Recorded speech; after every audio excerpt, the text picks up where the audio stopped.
mampafana ni geda-geda o amin'ny fidirana.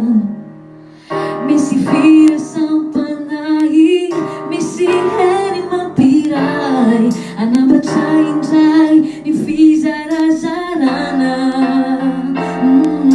Solika toy ny etsy ambony tany, marony mijery antsika ny an-danitra. Fananiany na ny aty, nasainy ny fankaty, ifampitantana